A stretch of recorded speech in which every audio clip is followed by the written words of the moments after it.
Hey everyone, welcome back to Guide with Samuel. In this quick guide, I'll show you how to set a stop loss order on Coinbase step by step, updated for 2025. Let's get started. Step 1, open the Coinbase app or website and sign into your account. Step 2, go to the Trade tab.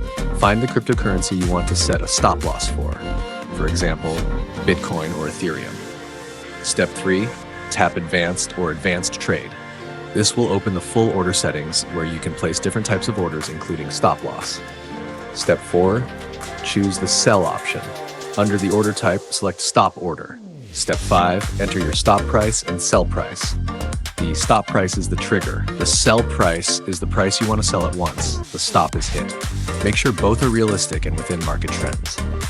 Step 6, choose the amount of crypto you want to sell. Double check the numbers, then hit place order.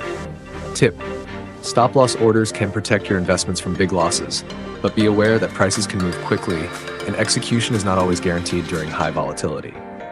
And that's it. You've just learned how to set a stop loss on Coinbase in 2025. If this guide helped, don't forget to like the video and subscribe to Guide with Samuel for more crypto tips. Thanks for watching.